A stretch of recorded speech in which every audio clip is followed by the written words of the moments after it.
चलिए सभी को गुड मॉर्निंग।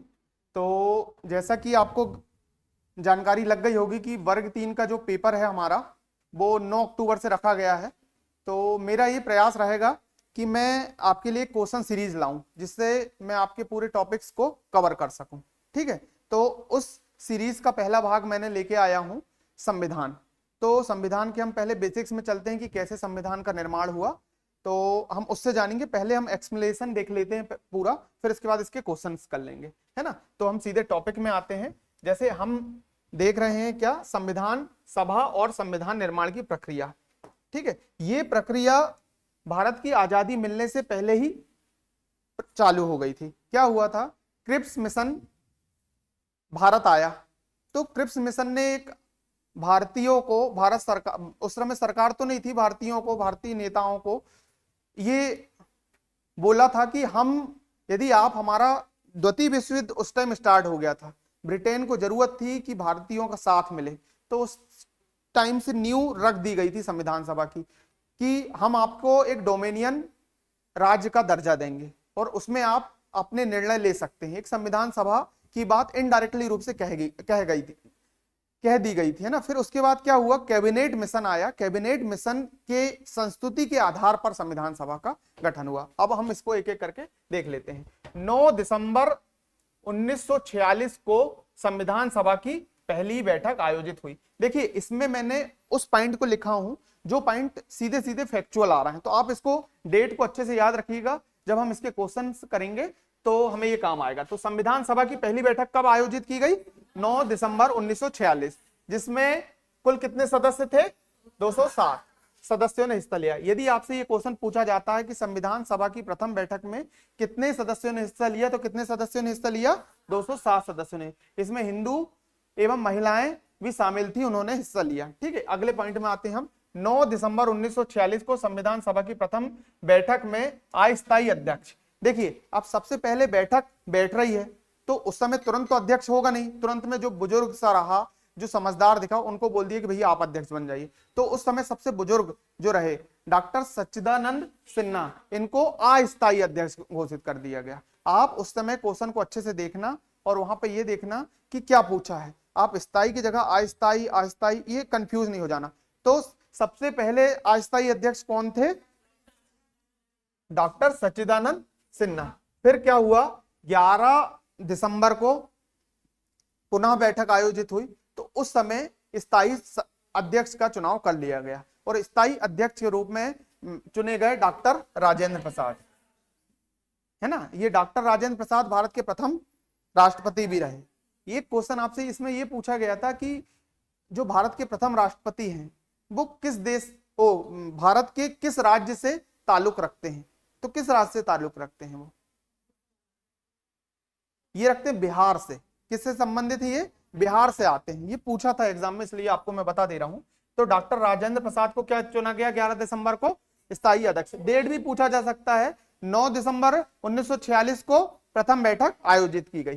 प्रथम बैठक कब आयोजित की गई, 9 1946। 11 दिसंबर को जब बैठक आयोजित की गई उसमें स्थायी अध्यक्ष को चुन लिया गया। अब आते हैं 13 दिसंबर। 13 दिसंबर एक बहुत इंपॉर्टेंट दिन था।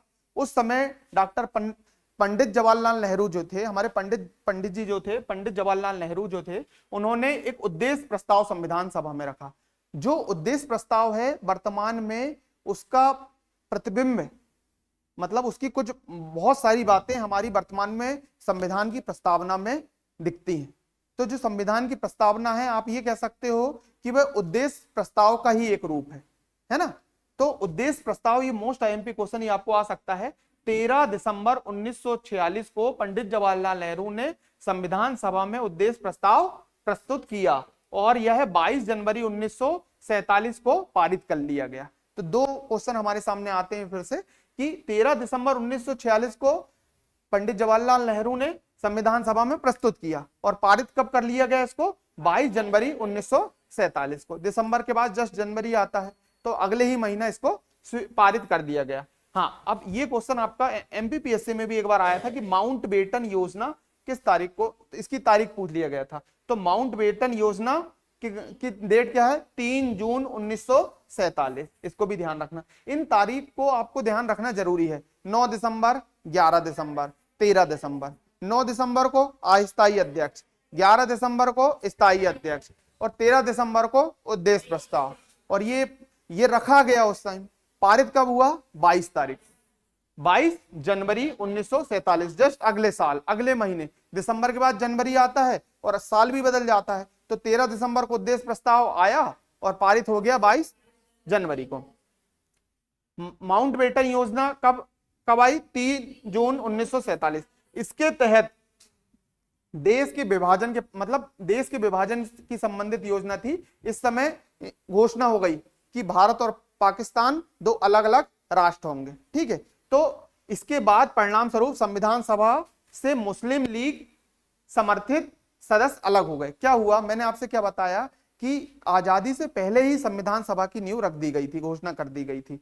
2 सितंबर 1946 को आधिकारिक रूप से संविधान सभा अस्तित्व में आई। क्या बोला मैंने? 2 सितंबर 1946, 2 सितंबर 1946। ये पूरा पीडीएफ आप हमारा एक टेलीग्राम चैनल है, तो आप तक ये पूरा पहुंच जाएगा, है ना। तो अभी आप देखिए, मैं समझा रहा हूं, इसका पीडीएफ आप तक पहुंच जाएगा। तो इसकी नींव कब से रख दी गई थी? भारत के आजाद होने से पहले। माउंटबेटन योजना 1947 में आई, जबकि 46 से संविधान सभा की नींव रख दी गई थी, है ना। पहली बैठक भी हो गई थी 46 में। तो क्या हुआ? उस समय इसकी संख्या थी 389। कितनी थी? 389। कितनी थी? बाद में जब, आगे मैं इसको बताऊंगा, बाद में जब भारत विभाजन हुआ तो मुस्लिम लीग इससे क्या हो गई? अलग हो गई। फिर एक नई संविधान सभा बनी, तो उसको हम देखेंगे। तो फलतः संविधान सभा की कुल संख्या कितनी बच गई? 299। पहले कितनी थी? 389। अब कितनी बच गई? 200। तो आप इस चीज से क्लियर रहिएगा, संविधान सभा का गठन पहले हो चुका था, फिर मुस्लिम लीग हटी, तो उसके बाद कुल सदस्यों की संख्या चेंज होना तय था। वो तो पहले कितनी थी? 389। अब कितनी बची? 299। इसमें 229 प्रतिनिधि भारतीय प्रांतों से थे और 70 प्रतिनिधि शामिल हुए, है ना। 70 उससे शामिल हुए, किससे? देसी रियासतों से। किससे शामिल हुए? देसी रियासतों से। ठीक है, कुछ प्रिंटिंग मिस्टेक होगा तो उसको मैं सुधार दूंगा। अब देखिए, ये क्वेश्चन भी पूछता है कि भारत के संविधान का जो निर्माण हुआ उसमें कुल कितना समय हुआ लगा? तो ये लगा 2 वर्ष 11 माह 18 दिन। इसको आप अच्छे से ध्यान रखिएगा, 2 वर्ष 11 माह 18 दिन, है ना। लोकसभा और राज्यसभा की वेबसाइट पर इसे 2 वर्ष 11 माह 17 दिन का समय भी मिलता है ना। तो जनरली इसका आंसर 2 वर्ष 11 माह 18 दिन ही आप याद रखिएगा। ठीक है, ये देख लिया हमने अंगीकृत। और 2 चीज देखना जरूरी है, अपनाना और लागू होना। अपनाना और अंगीकृत एक ही होता है ना, और लागू करना एक अलग है। उसका भी एक ऐतिहासिक इतिहास रहा है, मतलब उस चीज का भी कुछ रहा है कि 26 नवंबर को हमारा संविधान को हमने अंगीकृत कर लिए थे, अपना लिए थे, लेकिन लागू हमने 26 जनवरी को करे, क्योंकि ये 1929 की एक घटना, लाहौर अधिवेशन की एक घटना से प्रेरित था। इसीलिए जो संविधानविद थे, जो मतलब संविधान के सभा के सदस्य थे, उन्होंने ये डिसाइड करे कि भैया इसको हमें कब लागू करना चाहिए? 26 जनवरी को, क्योंकि इसका एक ऐतिहासिक महत्व था 1929 के लाहौर अधिवेशन से, है ना। उस समय झंडा फहराया गया था, तो मतलब पहली बार हमें आजादी का एक अनुभव किया गया कि भैया हमें आजादी प्राप्त करना है। ठीक है, तो ये था। तो इसके लिए पूरे देखो, टोटल समय कितना लगा संविधान बनने में? 2 वर्ष 11 माह 18 दिन। ठीक है, उसमें कुल कितने अधिवेशन हुए? टोटल 11 अधिवेशन कब तक हुए? अंगीकृत करने तक। और 12वां अधिवेशन जो हुआ, 12वें अधिवेशन जो हुआ वो 24 जनवरी 1950 को हुआ, जिसमें इसके बाद इसमें हस्ताक्षर हुए। 24 जनवरी 1950 को 12वें अधिवेशन में 284 सदस्यों ने हस्ताक्षर करे। कितने सदस्यों ने हस्ताक्षर करे? 284 सदस्यों ने हस्ताक्षर करे। जबकि अंगीकृत इसको कब कर लिया गया था? अंगीकृत करने तक 11 बैठकें हुई थी। यदि आपसे क्वेश्चन घुमा के पूछ ले तो आप ध्यान से लगाइएगा इसका आंसर। अंगीकृत करने तक 26 नवंबर 1949 तक कितने अधिवेशन हुए थे? 11। 12वां अधिवेशन 24 जनवरी 1950 को हुआ, जिसमें 284 सदस्यों ने हस्ताक्षर करे। ये भी क्वेश्चन बन सकता है कि जब संविधान लागू होने वाला था तो उस समय लागू होते टाइम कितने सदस्यों ने हस्ताक्षर करे, तो कितने सदस्यों ने हस्ताक्षर करे, 200 सदस्य। बी एन राव, एक ये नाम आप ध्यान रखिएगा, बी एन राव जो थे ये संवैधानिक सलाहकार नियुक्त किए गए। कौन नियुक्त किए गए, बी एन राव। इनका पूरा नाम भी देख लीजिए, बेनेगल नरसिंह राव, है ना, कई बार पूरा नाम भी पूछ लेता आपसे। तो ये रहा, ये समझ में आया आपको। इसके बाद हम अगले पेज में चलते हैं। 26 जनवरी 1949 को भारत के लोगों द्वारा संविधान को अंगीकृत, अधिनियमित और आत्मार्पित किया गया। संविधान पूर्ण रूप से कब लागू हुआ, 26 जनवरी 1950, और अंगीकृत और अपनाया कब गया, 26 नवंबर। तो ये रहा 24 जनवरी 1950। भारत की संविधान सभा में कुल महिला सदस्यों की संख्या कितनी थी, ये बहुत आईएमपी क्वेश्चन, ये बहुत एग्जाम में पूछा गया है।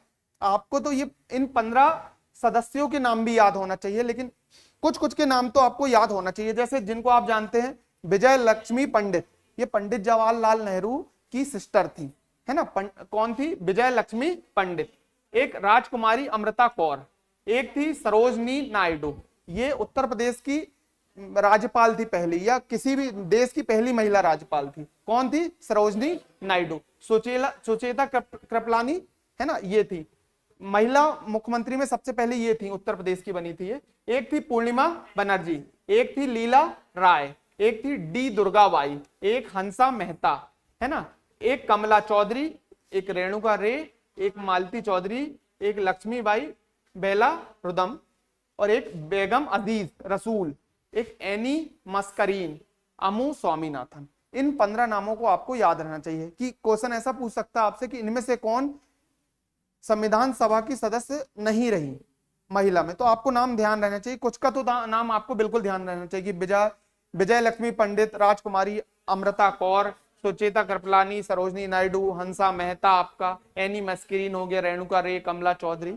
तो ये आप नाम याद कर लीजिएगा। अब अगला आते हैं, 2 सितंबर 1946, 2 सितंबर 1946 को अंतरिम सरकार का गठन किया गया, है ना। एक अंतरिम, अभी तक भारत को आजादी नहीं मिली थी, लेकिन कैबिनेट मिशन के तहत संविधान सभा का गठन हो गया, और उसके बाद अंतरिम सरकार का भी गठन हो गया कि भारत को चलाना तो पड़ेगा ना। और उस समय तक ये लगभग माहौल ऐसा बन गया था कि भारत को आजादी मिलने वाली है, ठीक है। तो अंतरिम सरकार का गठन कब किया गया, 2 सितंबर 1946 को। घोषणा जो हुई इसकी 24 अगस्त को हो चुकी थी। ये अस्तित्व में आई, अंतरिम जो सरकार रही अस्तित्व में आई। अंतरिम का मतलब यह होता है कि जब तक चुनाव नहीं हो जाते तब तक ये सरकार काम करेगी, उसको अंतरिम कहते हैं। तो अंतरिम सरकार के गठन की घोषणा जो होना था वो 24 अगस्त 1946 को हो गई थी, और ये अस्तित्व में कब आई, 2 सितंबर 1946 को, ठीक है। इसमें मुस्लिम लीग के सदस्य शामिल नहीं थे, हालांकि उन्हें शामिल होने के लिए विकल्प खुला रखा गया था। अंततः 26 अक्टूबर 1946 को जब सरकार का पुनर्गठन किया गया, तब मुस्लिम लीग के एक प्रतिनिधि को कैबिनेट में शामिल किया गया। अब देखो, जो जरूरी चीज है मैं आपको बता रहा हूं। महिला सदस्यों की संख्या, अंतरिम सरकार की घोषणा 24 अगस्त को, और गठन 2 सितंबर को, ठीक है। आप वर्डिंग देखिएगा कि क्वेश्चन आपसे क्या पूछ रहा है।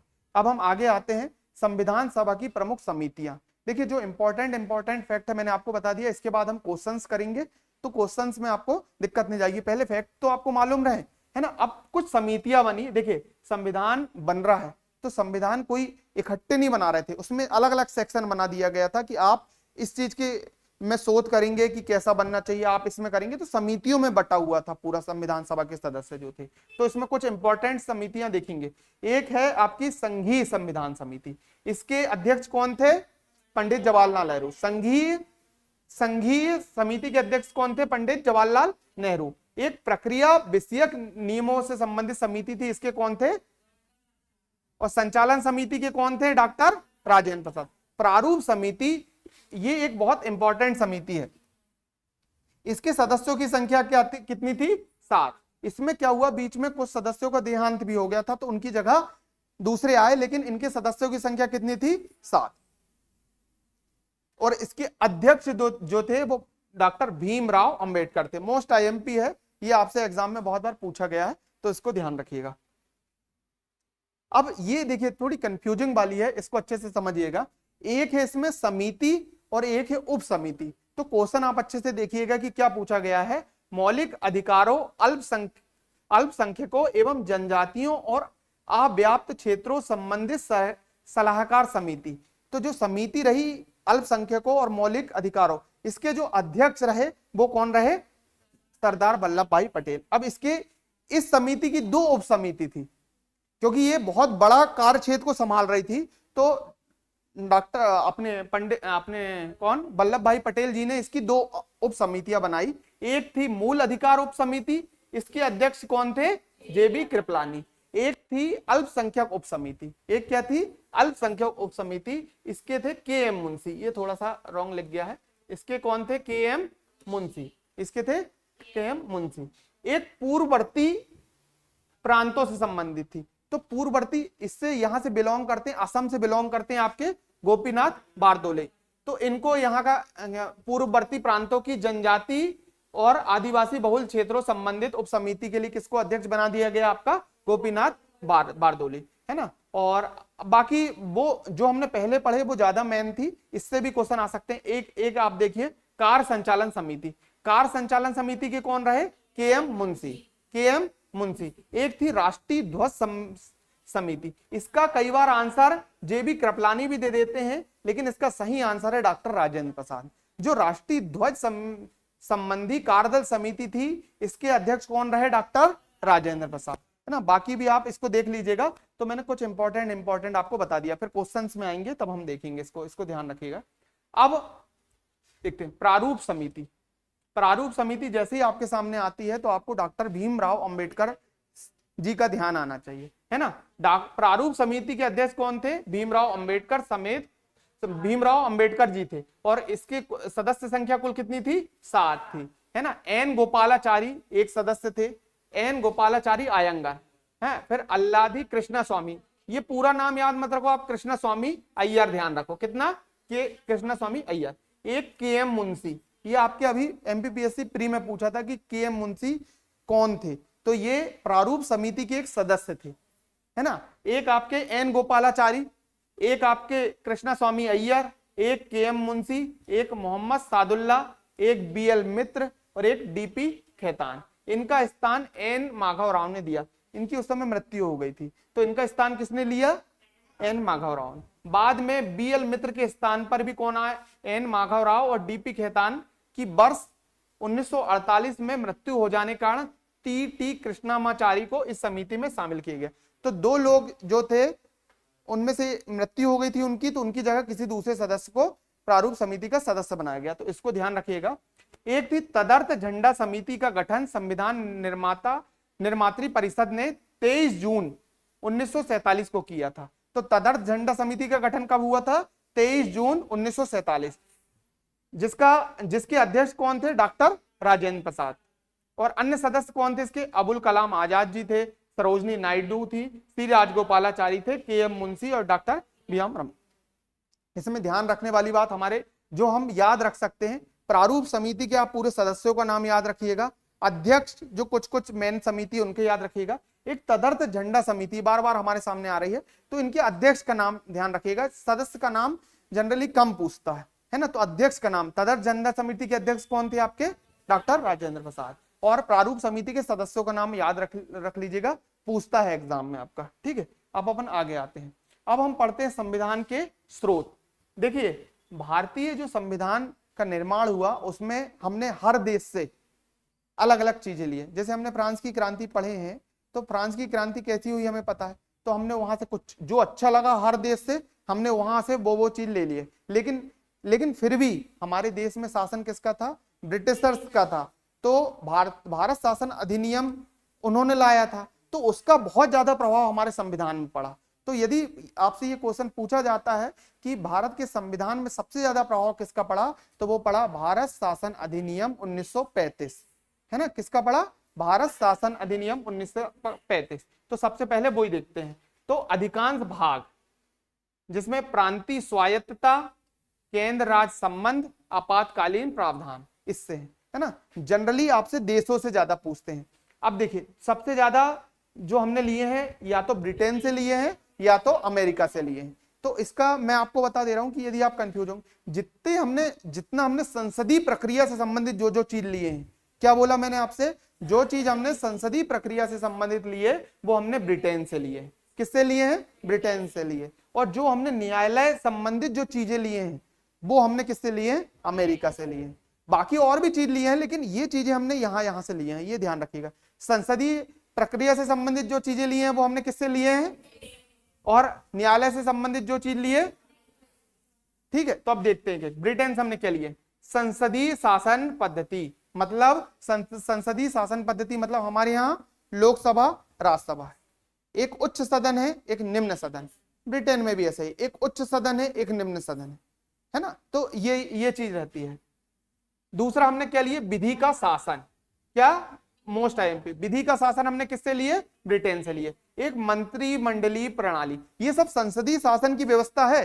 तो जो जो चीज हमने संसदीय शासन से जुड़ी हुई देखते हैं वो हमने कहां से लिए हैं? ब्रिटेन से लिए, है ना। अब देखते हैं हम एकल नागरिकता, है ना, जो अलग से चीज हम उसको अलग लिख ले रहे हैं। क्या? एकल नागरिकता। एकल नागरिकता हमने कहां से लिए?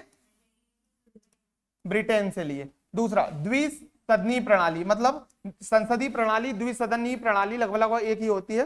तो द्विसदनीय प्रणाली भी हमने कहां से लिए? ब्रिटेन से लिए। विधायी प्रक्रिया वो भी ब्रिटेन से।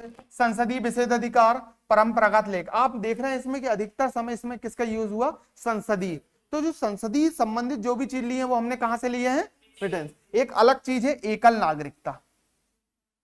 एकल नागरिकता हमने कहां से लिए? ब्रिटेन। ब्रिटेन में भी एकल नागरिकता का प्रावधान है और हमारे यहां भी, लेकिन अमेरिका में एकल नागरिकता का प्रावधान नहीं है। अमेरिका में ड्यूल सिटीजनशिप का प्रावधान। क्या प्रावधान है? ड्यूल। वहां राज्यों के लिए अलग मिलती है और कंप्लीट देश के लिए अलग मिलती है ना। तो ये हो गया हमारा ब्रिटेन। अब हम देखते हैं अमेरिका, है ना। अमेरिका से सबसे इंपॉर्टेंट जो हम देखते हैं, इसको ध्यान रखना है, वो हमने लिए हैं इससे क्या? मूल अधिकार। मूल अधिकार या मौलिक अधिकार हमने यहां से लिए, इसको तो ध्यान रखिएगा। अब उसके बाद देखिएगा उद्देशिका का विचार। उद्देशिका मतलब प्रस्तावना, है ना। प्रस्तावना का विचार हमने किससे लिए? अमेरिका से। और जो न्यायिक चीजें जो जो आ रही है ना, न्यायिक चीजें, न्यायिक पुनरावलोकन। न्यायिक पुनरावलोकन, जुडिशियल रिव्यू। जुडिशियल रिव्यू, जैसे जुडिशियल रिव्यू का मतलब ये होता है साधारण भाषा में, ये होता है कि जैसे सरकार ने कोई नियम लाई, सरकार ने कोई कानून लाई, तो उसको कौन परखेगा? न्यायालय परखेगा कि कहीं ये गलत तो नहीं है या वोट बैंक के कारण तो नहीं ला दी, इससे क्या प्रभाव पड़ रहा है। तो लास्ट में किससे होकर गुजरना पड़ेगा? उस कानून को जुडिशियल सिस्टम से गुजरना पड़ेगा। तो हमने न्यायिक पुनरावलोकन कहां से लिए? अमेरिकी संविधान से। उद्देशिका का विचार कहां से लिए? अमेरिकी संविधान से। न्यायपालिका की स्वतंत्रता, जहां न्यायपालिका शब्द आ जाए वहां मोस्टली चांसेस ये बनते हैं कि अमेरिका आएगा। तो न्यायपालिका की स्वतंत्रता हमने कहां से लिए? अमेरिका से। मौलिक अधिकार तो आपको ध्यान ही रखना है, ठीक है। उपराष्ट्रपति का पद, ये भी बहुत आईएमपी है, इसको आप ध्यान रखिएगा। उपराष्ट्रपति का पद, उपराष्ट्रपति का पद भी हमने कहां से लिए? अमेरिका से। और एक राष्ट्रपति पर महाभियोग, राष्ट्रपति पर महाभियोग हमने कहां से लिए? अमेरिका से लिए। महाभियोग एक बहुत टेढ़ी प्रक्रिया है, इसको आसानी से नहीं लाया जाता, ठीक है। महाभियोग, इसलिए इसको महाभियोग कहते हैं। इसमें जैसे आपने पढ़े होंगे, एक साधारण बहुमत से, एक विशेष बहुमत से, एक विशेष बहुमत के साथ उपस्थित सदस्यों के 2/3 बहुमत से, तो बहुत कठिन हो जाता है उसमें, ठीक है। तो हमने क्या देखे? उपराष्ट्रपति का पद, राष्ट्रपति पर महाभियोग, ये हमने कहां से लिए? अमेरिका से लिए। उच्चतम न्यायालय और उच्च न्यायालय के न्यायाधीशों को हटाने का प्रावधान, ये भी हमने कहां से लिए? अमेरिका से। तो मैंने आपसे क्या बताया? जो संसदीय प्रक्रिया से संबंधित जो हमने चीजें लिए हैं वो कहां से लिए हैं? ब्रिटेन से लिए हैं। और जो हमने किससे लिए हैं? अमेरिका से लिए हैं, वो न्यायालय से प्रक्रिया संबंधित लिए हैं। और एक्स्ट्रा में क्या लिए हैं? मौलिक अधिकार, मूल अधिकार, उपराष्ट्रपति का पद और राष्ट्रपति पे महाभियोग। इसको आप यही याद कर लीजिए, है ना, यही आप रिवीजन कर लीजिए। अब आता आपका आयरलैंड। आयरलैंड जैसे ही आपके सामने आए तो आपको ध्यान आना चाहिए नीति निदेशक तत्व, है ना। नीति निदेशक तत्व। इसको डीपीएसपी भी कहते हैं इंग्लिश में, जैसे जो इंग्लिश मीडियम के होंगे उसको ध्यान रखिएगा, इसको कहते हैं DPSP, directive principle of state policy, राज्य के नीति निदेशक तत्व, है ना। उसको हम अलग से अभी टॉपिक में पढ़ेंगे, लेकिन अभी आप देख लीजिए नीति निदेशक तत्व हमने कहां से लिए, आयरलैंड से। राष्ट्रपति का निर्वाचन हमने कहां से लिए, है ना। राष्ट्रपति का महाभियोग हमने अमेरिका से लिए, राष्ट्रपति पे महाभियोग हमने कहां से लिए, अमेरिका से लिए। नीति निदेशक तत्व आयरलैंड। और राज्यसभा में सदस्यों का नामांकन, राज्यसभा में सदस्यों का नामांकन हमने कहां से लिए, आयरलैंड से। इसको आप बहुत अच्छे से ध्यान रखिएगा। अब आता है कनाडा का संविधान। कनाडा का संविधान जैसे आता है तो आप ये ध्यान रखिएगा, संघीय व्यवस्था है। ये बहुत अच्छा क्वेश्चन है।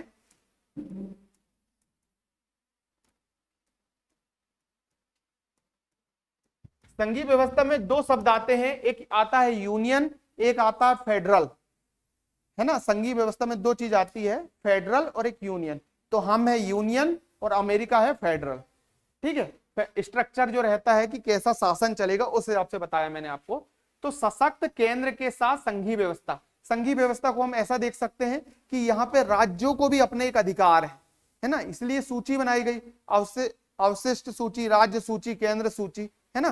तो समवर्ती सूची, और एक अवशिष्ट विषयों में भी कोई विशेष विषय है उसको भी अलग। तो 3 सूचियां बनाई गई। पहली राज्य सूची, जिसमें राज्य कानून बना सकते हैं। दूसरा केंद्र सूची अपनी, और तीसरी समवर्ती सूची, जिसमें दोनों कानून बना सकते हैं, लेकिन इसमें प्राथमिकता किसको दी जाएगी, केंद्र को। तो सशक्त केंद्र इसलिए लिखा है इसमें, है ना।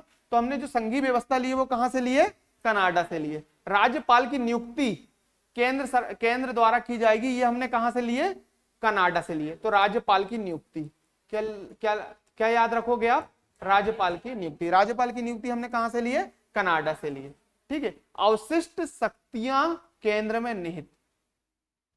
देखिए कुछ शक्तियां ऐसी रहती हैं जो राष्ट्र की संप्रभुता से संबंधित होती हैं, है ना। इसीलिए एक सशक्त केंद्र बनाया गया। देखो क्या रहता है, बीच बीच में क्या दौर चला कि देशों के युद्ध होने लगे एक दूसरे से। तो उस समय क्या है, हम एक गणतंत्र हैं, है ना, संप्रभु हैं, कि हम अपने निर्णय को लेने में सक्षम है। इसीलिए कई बार कुछ चीजों में केंद्र को मजबूत रखा गया। किसको मजबूत रखा गया, केंद्र में। तो कनाडा में हमने क्या लिए, एक संघीय व्यवस्था लिए, राज्यपाल की नियुक्ति लिए, है ना। सर्वोच्च न्यायालय का परामर्शी निर्णय, ये क्या होता मैं आपको बता रहा हूं। अनुच्छेद जो रहता है 143, अनुच्छेद 143 के तहत राष्ट्रपति जो रहता है वो सर्वोच्च न्यायालय से परामर्श मांग सकता है ना। तो परामर्श देने संबंधित ये हमने कहां से लिए, कनाडा से लिए, कनाडा से लिए, है ना। तो अवशिष्ट शक्तियां हमने कहां से लिए, कनाडा से। संघीय व्यवस्था भी हमने कनाडा से ली। अब हम आते हैं ऑस्ट्रेलिया के संविधान। संयुक्त बैठक, क्या बोला मैंने आपको, संयुक्त बैठक। संयुक्त बैठक, संयुक्त बैठक हमने कहां से लिए, ऑस्ट्रेलिया से। ये सब हम लोकसभा राज्यसभा में पढ़ेंगे। संयुक्त बैठक जब होती है तो इसका अध्यक्ष कौन रहता है, लोकसभा स्पीकर रहता है। अब लोकसभा का अध्यक्ष रहता है। देखिए अब लोकसभा भी बैठ रही है, राज्यसभा भी बैठ रही, साथ में बैठ रही।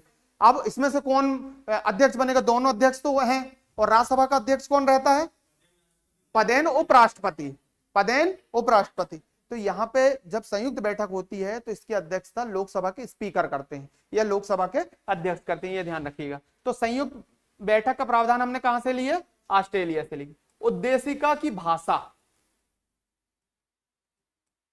उद्देशिका का विचार जो था वो अलग था, है ना। उद्देशिका का विचार हमने अमेरिका से लिए हैं, लेकिन उद्देशिका की जो भाषा लिए हैं, क्या उद्देशिका की जो भाषा लिए हैं वो हमने कहां से लिए हैं, ऑस्ट्रेलिया से लिए। आप अच्छे से वर्डिंग देखना कि क्वेश्चन आपसे क्या पूछ रहा है।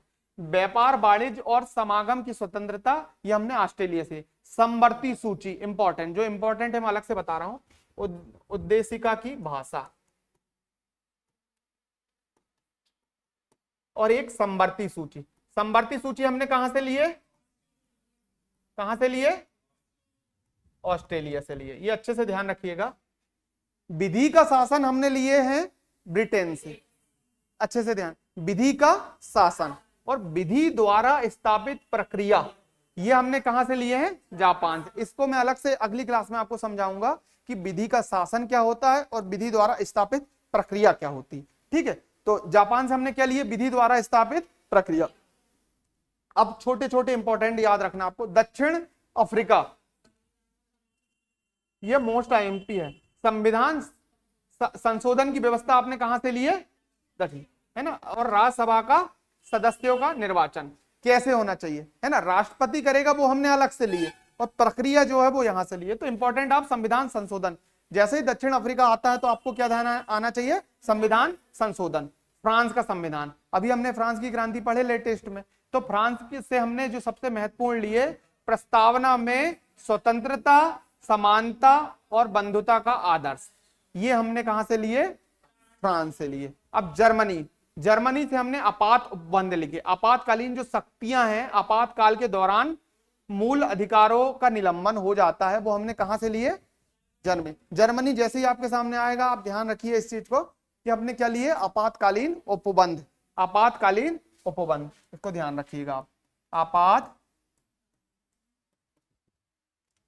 आपातकालीन उपबंध, आपातकालीन उपबंध हमने कहां से लिए, जर्मनी से लिए। ठीक है, अब सोवियत संघ आ जाता। सोवियत संघ मतलब रूस, पूर्व सोवियत संघ, यहां पे क्या लिखा है, पूर्व। अभी हमने रूसी क्रांति भी पढ़े थे, है ना, सोवियत संघ का विघटन हो गया था और जो छोटे छोटे राज्य थे वो सब क्या है, स्वतंत्र हो गए थे। मैंने नहीं बताया था आपको कि यूक्रेन और रूस के बीच वॉर क्यों चल रहा है, तो वो इससे संबंधित है। पहले सोवियत संघ था, अब वो एक इंडिपेंडेंट अपना एक राष्ट्र बन गया रूस, और जो बाकी लिथुआनिया, यूक्रेन, ये सब शामिल थे पहले। अब 1991-92 के बाद ये अलग हो गए। तो हमने रूस से क्या लिए हैं, रूस से दो बहुत इंपॉर्टेंट चीज लिए हैं। एक हमने लिए हैं मौलिक कर्तव्य, एक क्या लिए हमने, मौलिक कर्तव्य, और दूसरी चीज लिए हमने जो प्रस्तावना में जो न्याय शब्द आता है ना, वो यहां से लिए। समाजवाद भी हमने रूस से लिए हैं, और न्याय, सामाजिक, आर्थिक और राजनीतिक न्याय। और पंचवर्षीय योजना भी हमने यहीं से लिए। क्या चीज, पंचवर्षीय योजना। हमने क्या क्या लिए, मौलिक कर्तव्य लिए, है ना, दूसरा हमने न्याय जो प्रस्तावना में आता है, सामाजिक, आर्थिक और राजनीतिक न्याय। फिर से मैं आपको एक बार रिवीजन करा दे रहा हूं। मौलिक अधिकार हमने कहां से लिए, अमेरिका से। मौलिक कर्तव्य रूस से। आपातकालीन उपबंध जर्मनी से। संविधान संशोधन प्रक्रिया हमने कहां से लिए, दक्षिण अफ्रीका से लिए, है ना। जापान से विधि द्वारा स्थापित प्रक्रिया, विधि का शासन ब्रिटेन से। उपराष्ट्रपति का पद अमेरिका से। उपराष्ट्रपति का पद जो हमने लिए वो अमेरिका से ली। राष्ट्रपति पे महाभियोग अमेरिका। हो गया आपको याद, है ना। तो इसको आप अच्छे से ध्यान रखिएगा। अब हम कुछ इंपॉर्टेंट क्वेश्चन पूछ रहे हैं आपसे, तो आप इसका आंसर दीजिएगा, ठीक है। संविधान, देखिए, संविधान सभा की प्रारूप समिति के अध्यक्ष कौन थे, डॉक्टर भीमराव अंबेडकर। प्रारूप समिति की बात आती है तो इसमें कुल कितने सदस्य थे, 7 सदस्य थे, है ना। इनके नाम आपको याद रखिएगा, है ना। ठीक है, अब अगले में आते हैं हम। संघीय संविधान समिति के अध्यक्ष कौन थे, पंडित जवाहरलाल नेहरू। इसका आंसर, सही आंसर होगा पंडित जवाहरलाल नेहरू। ठीक है, आप थोड़ा सा, जब आपको क्वेश्चंस एग्जाम में आएगा तो थोड़ा सा आराम से लगाइएगा, कोई जल्दबाजी नहीं रहेगी। इसके बाद हम अगला देखते हैं, प्रांतीय, सरदार वल्लभ भाई पटेल। देखिए, यदि आप कंफ्यूज होते हैं तो आपको एक ट्रिक बता रहा हूं, जब भी संघ शब्द आए तो आप उसका आंसर क्या लगाइएगा, पंडित जवाहरलाल नेहरू। जब भी प्रांतीय, क्योंकि इनने प्रांतों को एक करे थे, जैसे हैदराबाद अलग भग रहा था, कश्मीर अलग जा रहा था, तो इनने अलग अलग एक एक किया, है ना। अब बहुत सारी रियासतों में बटी थी, देसी रियासतों में, सबको भारत में मिलाया। तो प्रांत सब जैसे ही आता है तो हम उसका आंसर क्या लगाएंगे, वल्लभ भाई पटेल। यदि नहीं पता है तो, यदि पता है तो आप सीधे आंसर लगाइएगा, तो इसका आंसर क्या आएगा, सरदार वल्लभ भाई पटेल।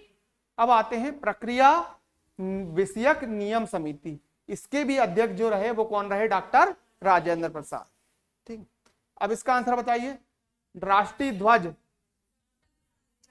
हाँ, इसका कई जगह आंसर जेबी कृपलानी मिलता है, जो कि गलत है। इसका सही आंसर क्या है, डॉक्टर राजेंद्र प्रसाद। इसका सही आंसर है डॉक्टर राजेंद्र प्रसाद। अब देखिए, मौलिक अधिकार उप समिति।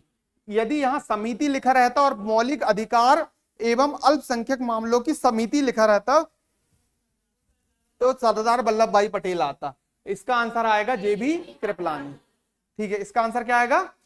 और इसी की एक और उप समिति थी, वो अल्पसंख्यक मामलों की थी, वो केएम मुंशी थी। अब आगे आते हैं, अल्पसंख्यक उप समिति के अध्यक्ष कौन थे, केएम मुंशी। ठीक है, अगला हम देखते हैं, भारतीय संविधान में कुल कितनी महिला सदस्य थी। कितनी महिला सदस्य थी, जैसे कुछ के नाम आप ध्यान रखना, राजकुमारी अमृता कौर, विजय लक्ष्मी पंडित, सरोजनी नायडू, सुचेता कृपलानी, हंसा मेहता, है ना, एनी मस्करीन थी, हंसा मेहता थी, है ना, अम्मू स्वामीनाथन थी। तो इनका नाम आप ध्यान रखिएगा, है ना। ठीक है, आया समझ में, क्वेश्चन बन रहे हैं आपसे। ठीक है, अब आगे देखते हैं, संविधान सभा की संचालन समिति के अध्यक्ष कौन थे। संचालन समिति के अध्यक्ष कौन थे, डॉक्टर राजेंद्र प्रसाद।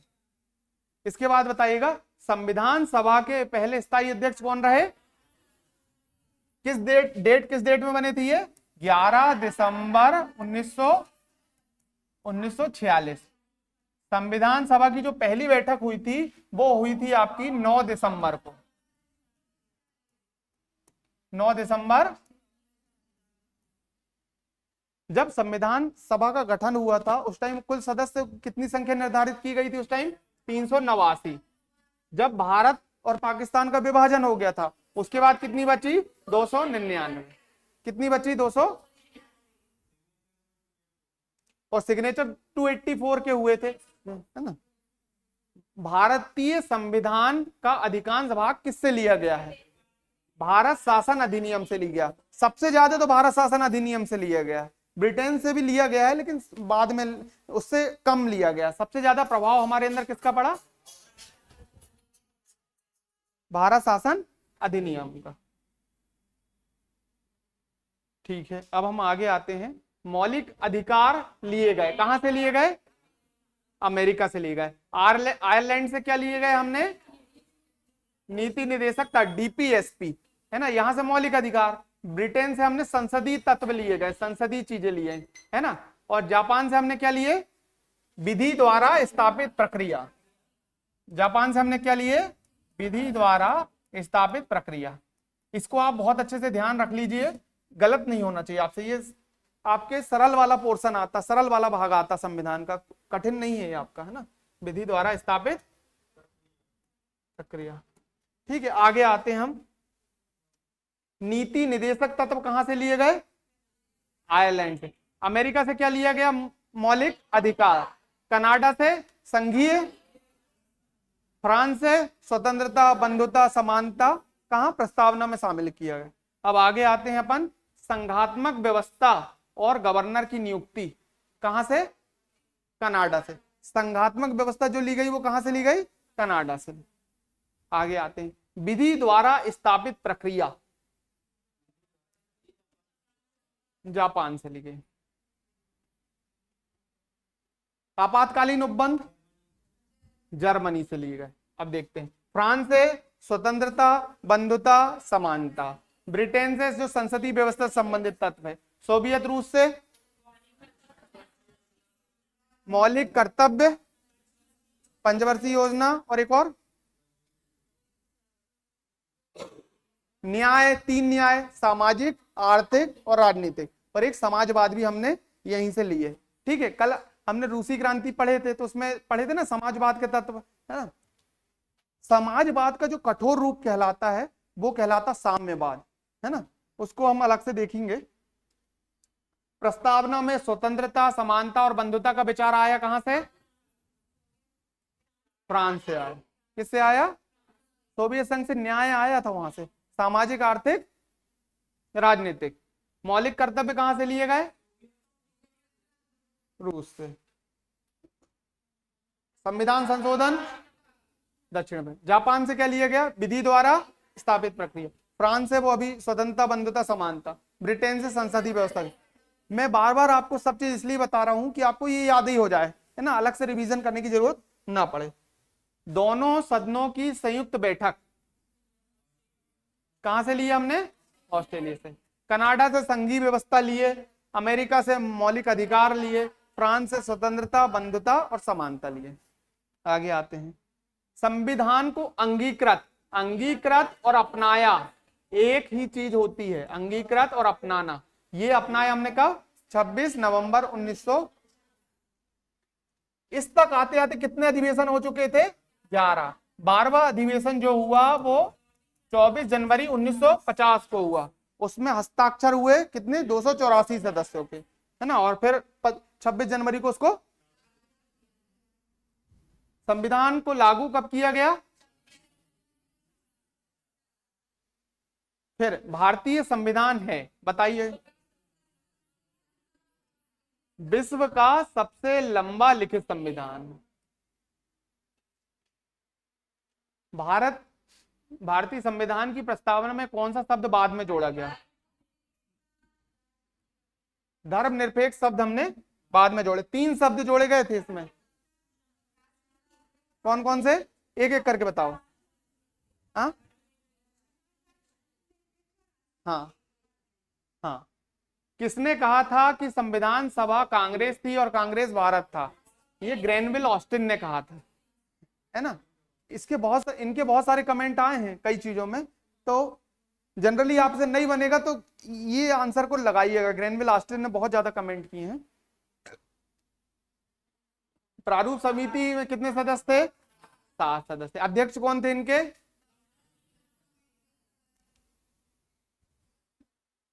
संविधान, भारत के संविधान की रचना हेतु संविधान सभा का विचार निम्नलिखित में से सबसे पहले किसने प्रस्तुत किया?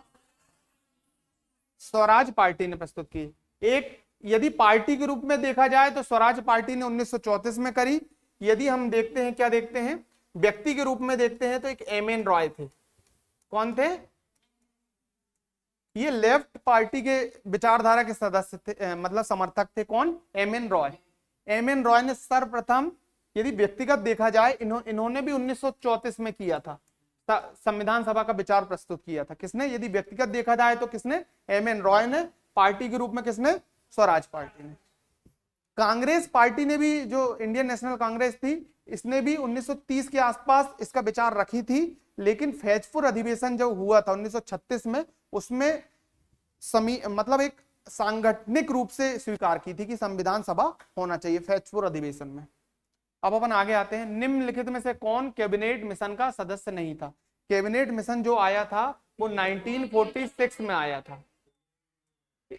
इसके जो तीन सदस्यीय आयोग था, है ना, एक थे पैथिक लॉरेंस, एक थे स्टुअर्ट क्रिप्स, ए भी अलग है, और विलियम वुड इसके नहीं थे। अब आते हैं, प्रथम अंतरिम सरकार की घोषणा कब की गई? ये की गई आपकी 24 अगस्त 1946 के। और अस्तित्व में कब आई? 2 सितंबर 1946 को। अस्तित्व में कब आई? गठन कब हुआ इसका? 2 सितंबर 1946। घोषणा अलग होती है और गठन अलग होता है। गठन अलग होता है ना। तो ये गठन नहीं था, ये क्या, ये घोषणा नहीं थी, ये क्या था? गठन। तो भारतीय संविधान को बनाने हेतु भारतीय संविधान सभा के कुल कितने अधिवेशन हुए थे? 12 अधिवेशन। कितने अधिवेशन हुए थे? 12। अब लास्ट क्वेश्चन, बस ये लास्ट क्वेश्चन था। अब अगले टॉपिक्स को हम एक एक करके पूरा कवर करेंगे, जो जो टॉपिक है ना। पहले मैं आपको थ्योरेटिकल पार्ट पढ़ा दूंगा उसका, और उसके बाद हम उसके क्वेश्चंस कर लेंगे, है ना। आया सबको? यही की यही आपको याद होना चाहिए, है ना। चलिए ठीक है, थैंक यू वेरी मच।